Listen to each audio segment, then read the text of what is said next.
there's a scripture in Revelations 12:11, and most of us know the first part of it, and surprisingly, we miss out on the second part of it. And the first part of it says, they overcame Satan, or they overcame the devil, by the blood of the Lamb and the word of their testimony. Almost every message is done on that, or every song is written on that. And then there's a second part to that verse, which almost always skips us. And the second part says that they were not in love with themselves and they were willing to die for Christ. That's the part we always miss out on. There are some charismatic verses in the Bible that are only half said. This is one of them. That they overcame the devil by the blood of the Lamb and the word of their testimony. And we stop there. When the rest of it says, they were not in love with themselves and they were willing to die for Christ. That's from the Message. They were not in love with themselves and they were willing to die for Christ. And that's what we want to look at. What does it mean to, on one hand, have our lives display the benefits of the cross? That's the first part. They overcame the devil by the blood of the Lamb.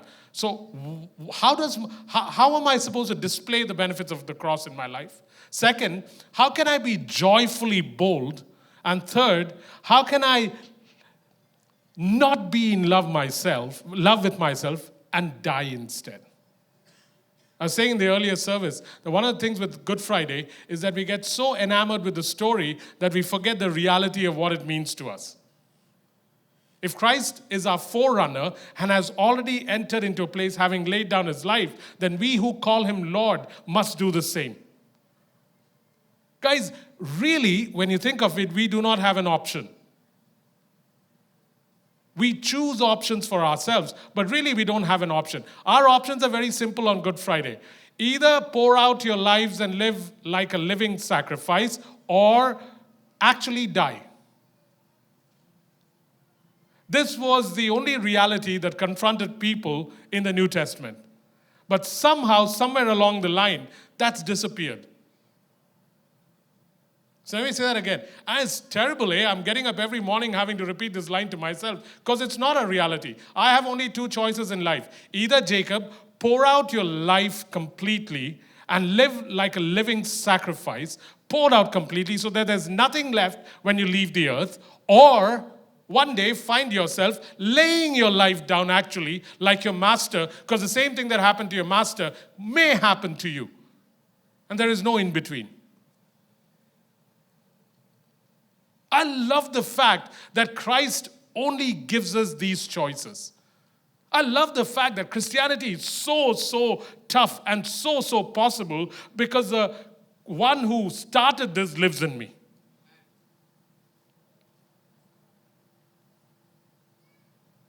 So how do I live a life that displays the benefit of the cross, is joyfully bold, while emptying myself out?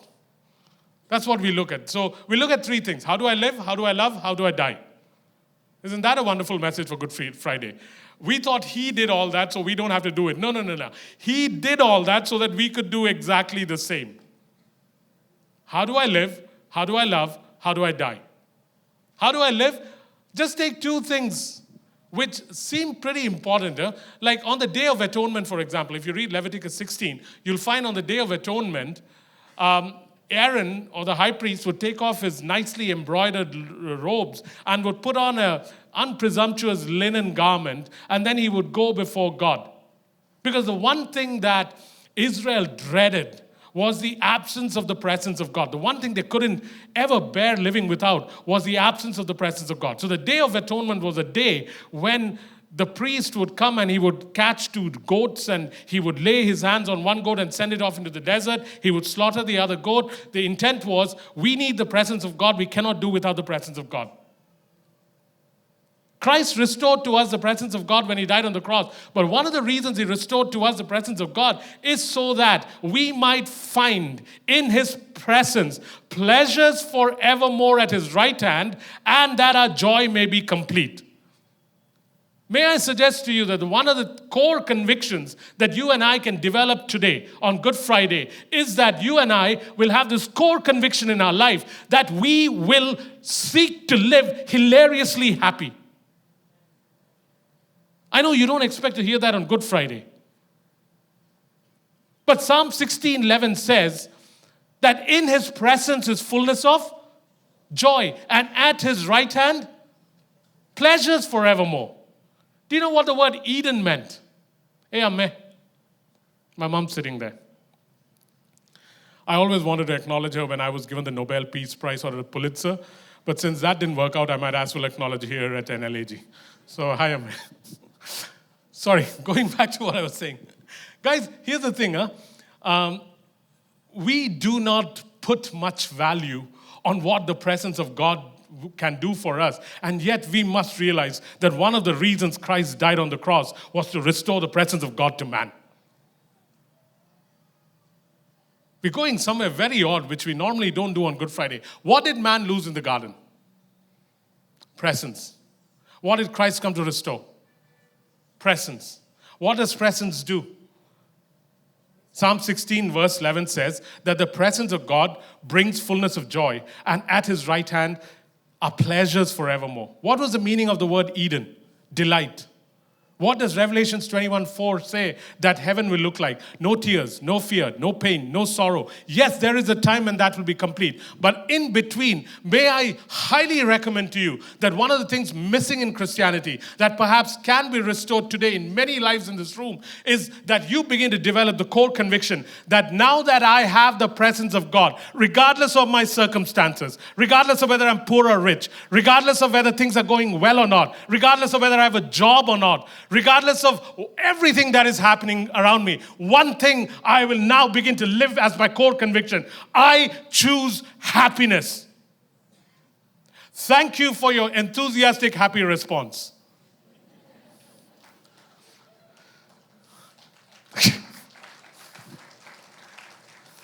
This is such an alien concept that we don't even consider it part of God's desire for us.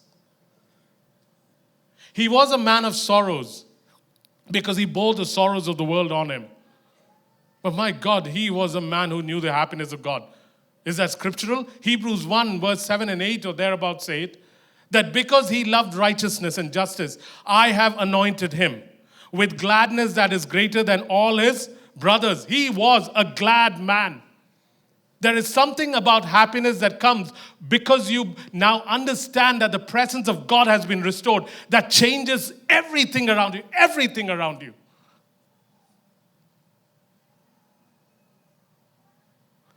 I would so recommend that, the thing with core conviction, beliefs can change from day to day. Convictions are something you will go to prison for. In a court of law, you can say, I believe this, I believe that, and it's fine. The judge does not care. But the moment you say you have a conviction, now you are saying that I am absolutely convinced about it, and because of this conviction, I'm ready to go to prison for it. Before Easter comes, make happiness a core conviction. Not happiness because I have things or don't have things. Happiness because I have restored to me the presence of God. Because his Father has become my Father. Because Christ himself lives in me. This becomes a core conviction. Then Kevin won't have to encourage us to worship. Then driving in Chennai will become tolerable. Only tolerable, even with the happiness that the Lord gives.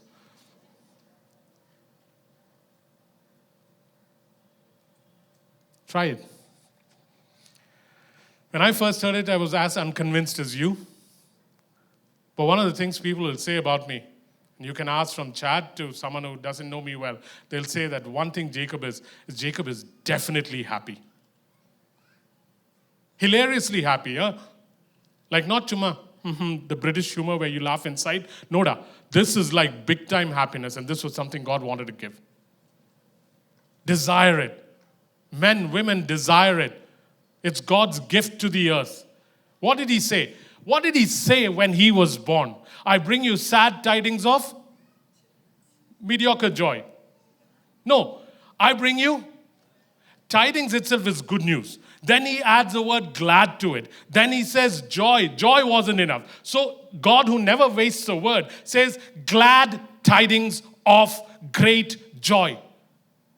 Macha, that should convince us that this God has a desire to do something in our lives presently.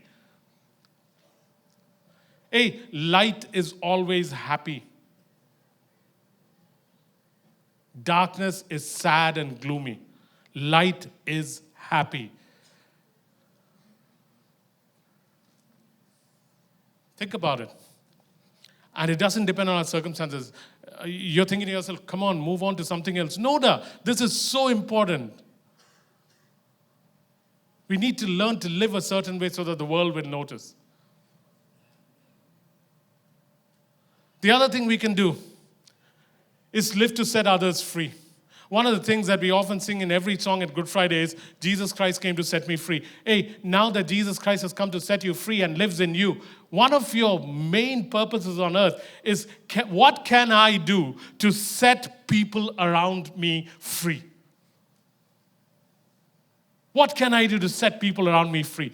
Tomorrow when you go to work, go with this desire, that around me are people that need freedom. Oh, God who lives in me. You know, in that scripture that we teach the kids to sing, spring up, O wells within my soul. That song, before spring up, O wells, you know what it says?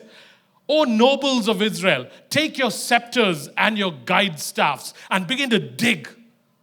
What was it trying to say? That leaders, men and women of Israel, if you want these wells to spring up from within you, take the scepter, take the authority that I've already given you. Take the staff that is your counsel, the wisdom that God gives you, and start digging so that these waters begin to flow. Jesus turned that around in John chapter 7, and he says, out of you shall flow rivers of living water. Why? So that people can be set free and their thirst can be slaked. Problem is that these things can only become a reality when we keep thinking about it. When we keep thinking about it. And one of the things you have to think is, I was placed here on earth to set others free. I love what Chad says.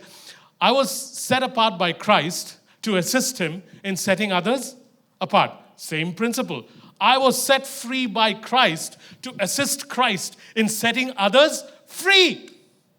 Free from what? Free from the sickness that you have. Free from the barrenness that you may be suffering. Not just in pregnancy, but in other areas. Just as he set you free, now it's your turn. Free from the bondage of sin and death and hell.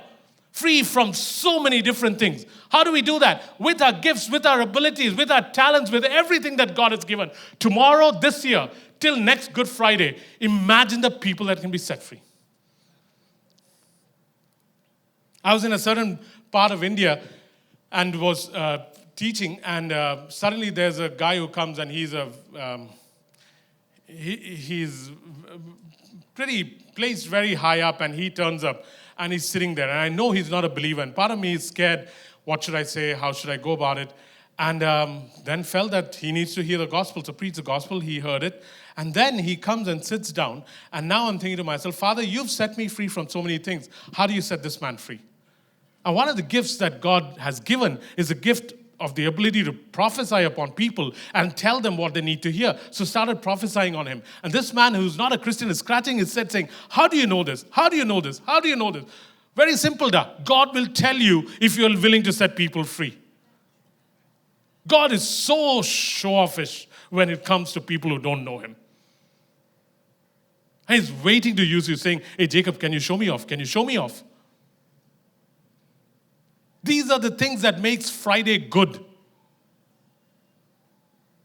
He died so that he might be alive through me for the sake of others.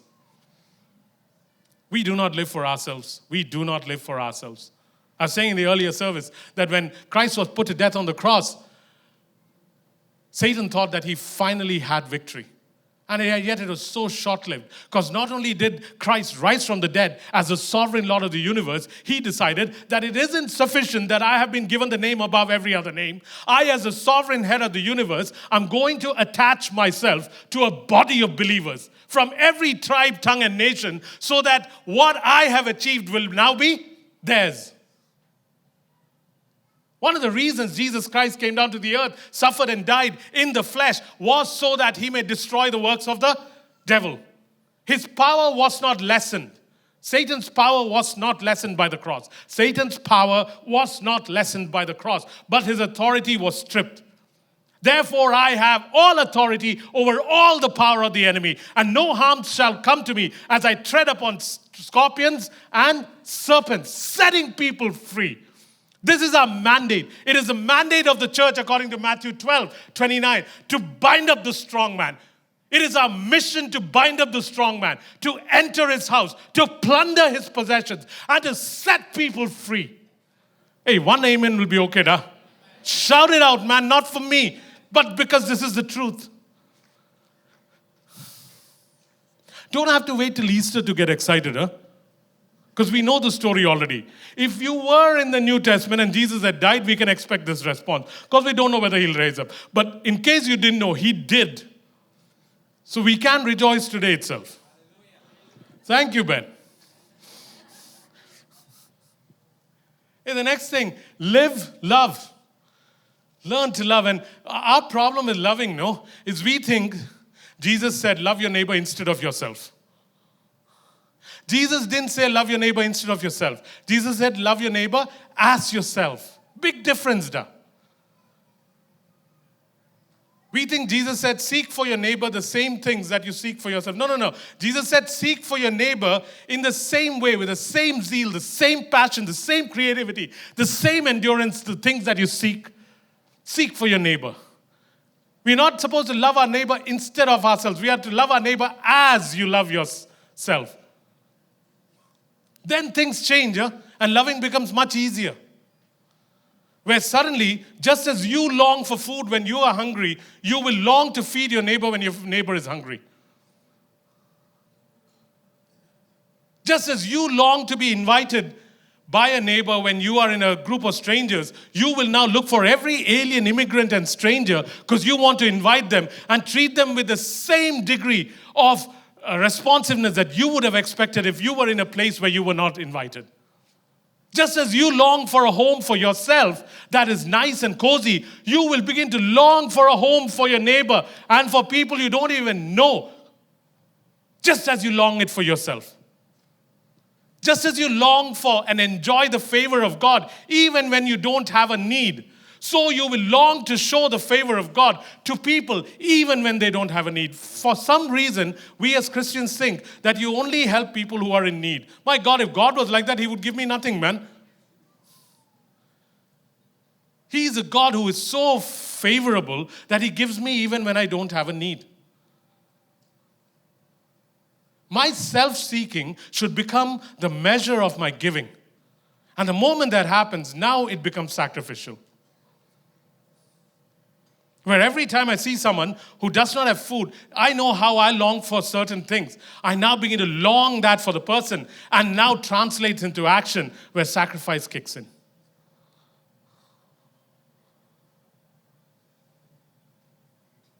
Our problem is every time we think we're going to love somebody, we think it'll threaten our being.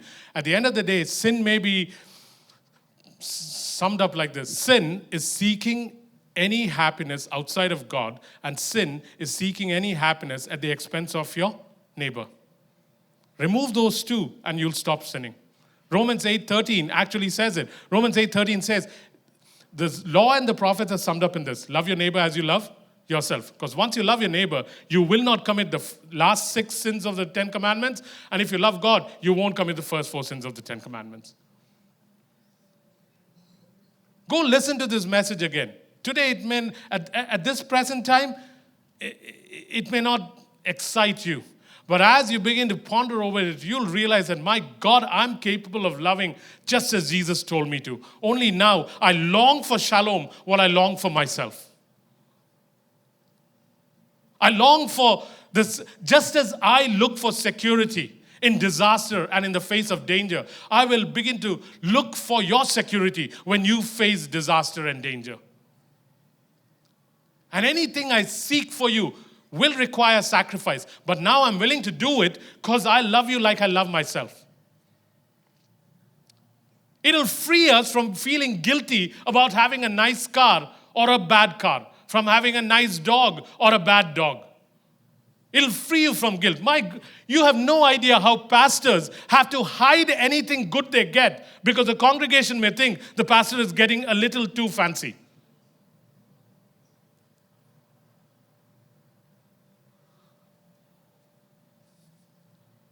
This is not the way we were called to live. We're called to not desire for others the things that God may be giving us, but desire for others what they want with the same passion that we desired it for ourselves. Hey, then giving money away will be a lot of fun. You'll give money away like crazy. You're not even looking to see whether Abhilash has a need. You'll give it because as you long for things in your life, you begin to long for things in his life.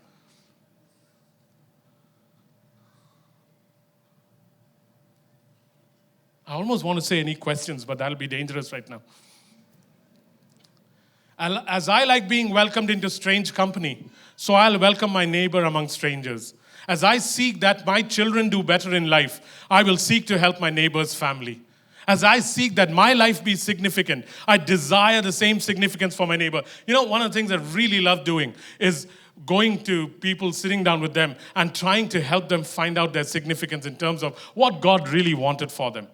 And why do I do it? Not because I'm a pastor, not because I'm going to get an offering shortly after I say something to them, but there is nothing I desire more than you being significant.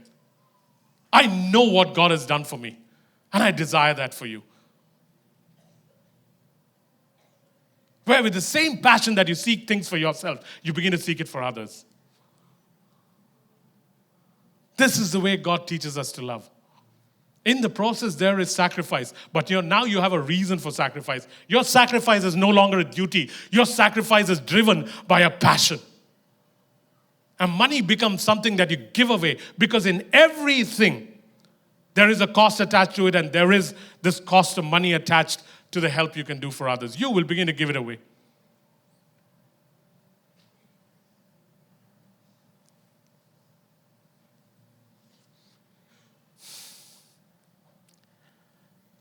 So let me go over the two things we've done, and then we'll go to the third thing, dying. The first one was living. Live like you walk in the presence of God. Good Friday is a time when Jesus Christ was the atonement. As in, he made sure that the presence of God would be restored to Jacob.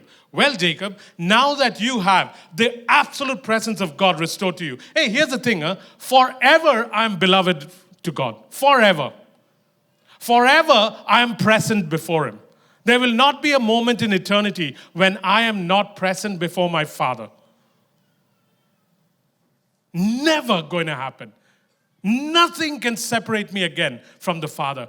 Forever, I am always present before my Father. Forever I have full access. As soon as he rose from the dead, the first lines he says is, hey, Suman, go tell Chad and Abhilash and Shalom and the rest of them that I am going to my Father and your Father. Go tell my brothers that I'm going to my Father and your Father. Those are the first lines that come out of his mouth. I have access to the Father the same way Jesus has access to the Father. Full access. Full access. Why? Because I'm not some little devotee or servant of his. I'm Jesus Christ's younger brother. He is my Savior and Lord, but he also happens to be my older brother. Therefore, Jacob, if this is what happened on Good Friday, and these were the rights that were released to you, where to you was restored the full presence of the Creator of the universe, show it. Show it. And one of the ways you show it is through making happiness your core conviction. And having done that, now you go about daily looking for opportunities, and my God, he'll provide you opportunities to set people free. May I say something to you which might sound like a gross exaggeration, but is not. There is not a day in the last 365 days since last Good Friday that I have not had an opportunity to set someone free. And trust me, we don't do church every day. So this requires going out instead of them coming in. Not a day. Not a day. since last Good Friday, when I haven't been given an opportunity to set someone free in some area. Multiply that by the 2,000 or 1,000 sitting here. And slowly, a city and a nation begins to change. Not a single day. Yesterday, I went for a drive down Paris and then near the bridge that goes up the port and then around back. And it was odd, eh? As we were driving, I suddenly realized that 30 years ago, on Good Friday, I didn't know much. Someone told me about Jesus when I was in MCC. By the way, how many MCCians here? Good enough. How many Loyalites here? No, don't raise your hands. It's okay. Made a mistake. Ben, you're from Loyola? You missed fame by this much. Sorry, that's just an old rivalry that keeps coming up. So, yeah. So when I was in MCC, I don't know, someone introduced me to Jesus. Didn't tell too much, just explained a little bit of Jesus to me. And that was the first time it really got into my life, that I got to start serving Jesus. And I remember on Good Friday in 1989 or 88, buying some tracts, going to Paris and start walking up that bridge, the port bridge, and turning around, distributing tracts and distributing money. My Christian experience lasted for about 3 months because I didn't have anywhere to go. I gave my life to Jesus, didn't know what to do after that, and my condition was worse after that than when I gave my life to the Lord. But I was going down those roads and I was thinking, my God, you are faithful. My God, you are faithful. 30 years to the day, I remember walking these roads thinking, so what does it mean to serve God? How does this work? Didn't know anything there. Didn't last. You are fortunate that you have a church like this and life groups. 2 hours on a Sunday listening to an amazing preacher. Say amen. Okay, thank you. Will not cut it down. We have to be parts of groups that sustain us. Otherwise, you fall away just like I fell away. 2 hours won't sustain us. But God is faithful, huh? God is faithful. Live that way. Secondly, we're talking about love. Love not afraid. Don't be afraid. Love with this intent that Jesus did not say, love your neighbor instead of yourself. He would never say that. In fact, the way he says it is, love the Lord your God, love yourself, love your neighbor. You cannot even begin to love your neighbor till you begin to love yourself. And this is not a self-centered, selfish love. This is so that you realize, oh, this is what I would desire for me. If I desire for this, then I must desire it for shalom. And if I desire it for shalom, I will do what it takes, just as I would do for myself, to make this happen for shalom. And therefore, if it requires sacrifice, I will do it gladly, because love is no longer a duty. It is something that comes out of a desire that I have for him. Even better when it's someone I don't know and it's a neighbor. So when we got off at Calcutta day before yesterday, Jared and I, there was this guy waiting to take us to the hotel because he was able to come into the airport and waiting to take us to the hotel. So started chatting with him. And started chatting with him and found out that he wants to migrate to Canada. And it was another opportunity where now, just as you have a desire to migrate to another country and would like help to do anything, would you now help the stranger and give him everything he needs so that life will be easier? Why am I giving you these examples? Because there are multiple opportunities every day. Every day.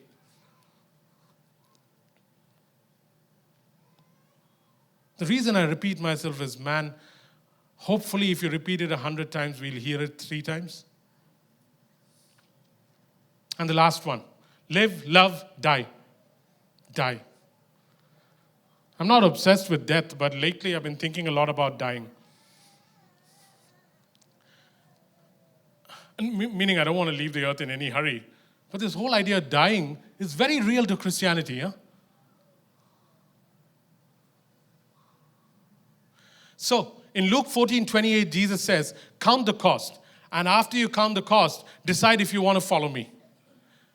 Jesus wasn't saying that, Jacob, if you count the cost, you'll find that you'll be able to pay the cost. Jesus was saying, hey, NLAG, count the cost of following me and you will find out that you don't have what it takes to follow me. That's what Jesus is saying. He's saying, after counting the cost, you will find that you don't have what it takes. And once you realize you don't have what it takes, then come to me. And come to me saying this, Jesus, I don't have what it takes, but here's what I'll do. I'll rearrange all my priorities so that my family does not take first place, so that my work does not take first place, so that my possessions don't take first place, but you take first place. And Jesus says, if you do this, if you begin to loosen yourself from the very things that attach you, then I will show you how to live and die for me. And on Good Friday, like no other day, you and I have an opportunity to say to Jesus, Jesus, today, after Chad having preached it 1,000,000 times, today, I lay down my family. I lay down my possessions. I lay down my work. And I lay down my money for one, for you and the body. I lay it down. I rearrange all my priorities. The opposite of love is not hate. The opposite of love for Christians is indifference. We don't hate things about the church or Christ, but we are indifferent. The opposite of love is indifference. There is such an air of indifference that comes over churches. And today we decide that no more indifference, oh God. Jesus put it this way, if you do not hate your mother, and she's sitting here, and your sister, and your brother, and your wealth, and your property, and your spouse, then he said, you, Jacob, are not even worthy of following me. So what does it mean, hate my mother? It means if you don't love her less than me and the demands I place on you, then you are not even worthy of being my disciple. Thank God we got a God who puts demands on us like that. So what's he saying to us on Good Friday? Hey, I died for you and I'm happy that you are happy that I died for you. But now that you have decided to receive me into your life and you call me Lord and Master, I didn't know whether you know this, but I own you. One of the things that happened on the cross is ownership changed. You are not your own. Jesus Christ owns you.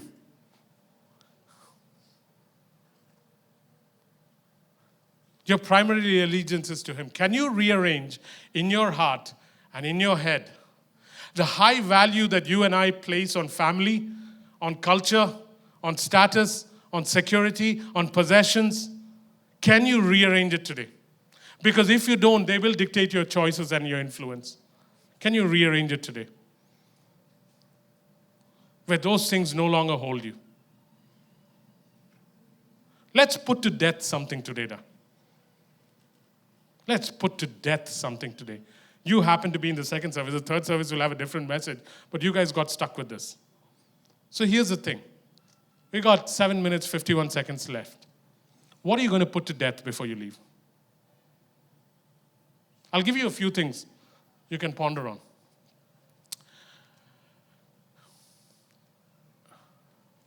Family.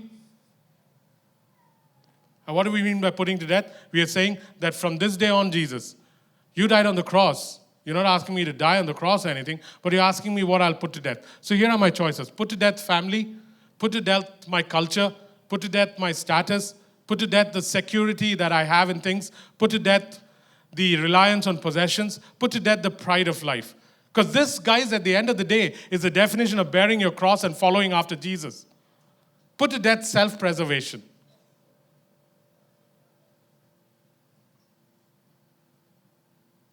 So I'm just going to take a minute off in the middle of the sermon and let you just think about it. What are you going to put to death?